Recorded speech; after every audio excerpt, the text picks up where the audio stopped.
Qatar middle east के भी बिल्कुल मिडिल में बसा हुआ एक ऐसा देश है जिसकी गिनती आज दुनिया के सबसे अमीर, सबसे सेफ और सबसे डेवलप्ड कंट्रीज में होती है। अरबियन पेनिनसुला से साउथ ईस्ट की डायरेक्शन पर लोकेटेड इस कंट्री का पूरा एरिया 11,571 स्क्वायर किलोमीटर है। इसको आप इस तरीके से समझें कि कतर भारत के स्टेट यूपी से 21 गुना और पाकिस्तान के स्टेट सिंध से 12 गुना छोटा है। हिस्टोरिकल पॉइंट ऑफ व्यू से देखा जाए तो कतर की नोन हिस्ट्री लगभग 3000 साल पुरानी है। एक लंबे अरसे तक ये देश अलग अलग मुसलमान हुक्मरानों के कब्जे में रहा और 19वीं सदी के आखिर तक ये देश ऑटोमन एम्पायर का हिस्सा था। फिर 1915 में कतर पर अंग्रेजों का कब्जा हो गया। 20वीं सदी में ये देश इतना ज्यादा गरीब था कि यहाँ के लोग मेडिकल फैसिलिटीज न होने की वजह से छोटी छोटी बीमारियों से मर जाते थे। जहाँ एक तरफ दुनिया के सारे देश तरक्की की दौड़ में एक दूसरे से आगे निकलने की कोशिश कर रहे थे और जब दुनिया भर में इंडस्ट्रीज सेटअप हो रही थी, ठीक उसी वक्त कतर के लोगों की आमदनी का वाहिद जरिया फिशिंग थी। यहाँ के लोग छोटे मोटे मछुआरे थे। कतर न कि सिर्फ बहुत गरीब था बल्कि खराब मौसम की वजह से भी लोग यहाँ पर रुकना बिल्कुल पसंद नहीं करते थे। गर्मी के मौसम में यहाँ का टेम्परेचर 50 डिग्री सेल्सियस तक पहुँच जाता था। साथ ही साथ ये ब्रिटेन की 57 कॉलोनीज में सबसे गरीब कॉलोनी था। इन सारी कमियों की वजह से इसको उस वक्त दुनिया का मोस्ट अनइनहेबिटेटेड एरिया यानी कि रहने के लिए सबसे बुरी जगह माना जाता था।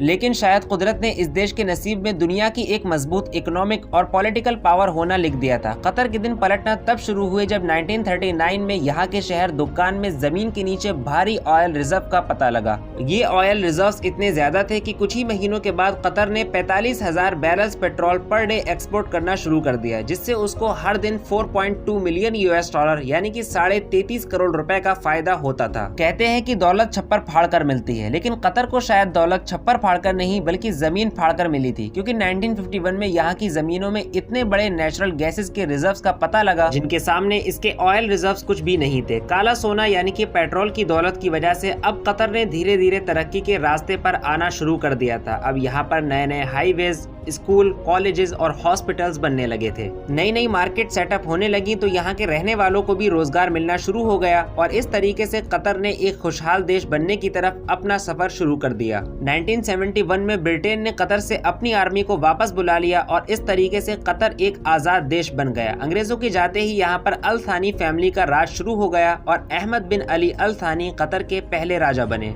इंटरेस्टिंग बात यह है कि इसी साल यूनाइटेड अरब एमिरेट्स की बुनियाद रखी गई और यूएई के पहले प्रेसिडेंट खलीफा जायद अल नहयान ने कतर को यूएई में शामिल होने का ऑफर दिया, जिसको कतर किंग ने बुरी तरीके से रिजेक्ट कर दिया। सब कुछ सही चल रहा था कि 1985 में दुनिया भर में ऑयल के प्राइसेस क्रैश होना शुरू हो गए, जिससे कतर को भारी नुकसान का सामना करना पड़ा। इसकी इकोनॉमी एक लंबे समय तक इस झटके से उबर नहीं पाई और जब काफी दिन गुजरने के बाद भी हालात नहीं सुधरे तो कतर के किंग अहमद बिन अली अल थानी के बेटे तमीम बिन अहमद अल थानी ने अपने फादर का तख्ता उलटकर देश को अपने कंट्रोल में ले लिया। अपनी इकोनॉमी को स्टेबल करने के लिए नए किंग ने पहली बार नेचुरल गैसेस को एक्सपोर्ट करने का फैसला लिया और उनके इस कदम की वजह से कतर को बेइंतहा फायदा पहुंचा। दुनिया भर में नेचुरल गैसेस की बढ़ती डिमांड की वजह से इस छोटे से देश को बहुत ज्यादा इंपॉर्टेंस हासिल हो गई, यहाँ तक कि इसका फॉरेन रिजर्व जल्द ही 100 बिलियन US$ क्रॉस कर गया। इसी बीच एक ऐसी बुरी खबर आई जिसने इस देश के फ्यूचर पर क्वेश्चन मार्क लगा दिया। असल में स्टडी में ये पता लगा कि कतर का ऑयल रिजर्व 2023 तक खत्म हो जाएगा। आने वाले वक्त की मुसीबत से बचने के लिए कतर किंग ने यहाँ की इकोनॉमी को डाइवर्सिफाई करने का फैसला लिया। अब तेल और नेचुरल गैसेस के जरिए आई हुई दौलत को नए नए फील्ड्स में इन्वेस्ट किया जाने लगा। इस सिलसिले का पहला कदम उठाते हुए कतर गवर्नमेंट ने 1996 में जजीरा सैटेलाइट चैनल नाम से एक न्यूज चैनल की शुरुआत की, जिसका नाम बाद में अल जजीरा पड़ा।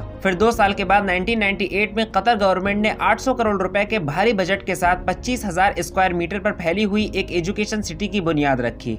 2005 में गवर्नमेंट ने कतर एयरवेज को लॉन्च किया, जो कि आज दुनिया की सबसे सेफ एयरलाइन है। दोस्तों, आपको बताते चलें कि कतर एयरवेज दुनिया की इकलौती ऐसी एयरलाइन है जो 7 कॉन्टिनेंट्स के 90 से भी ज्यादा कंट्रीज में अपनी सर्विस प्रोवाइड कराती है। 2020 में कोरोना पैंडेमिक की वजह से जब दुनिया की सारी ही एयरलाइंस घाटे में जा रही थी तो उस वक्त भी कतर एयरलाइन 1.5 बिलियन US$ के फायदे में थी।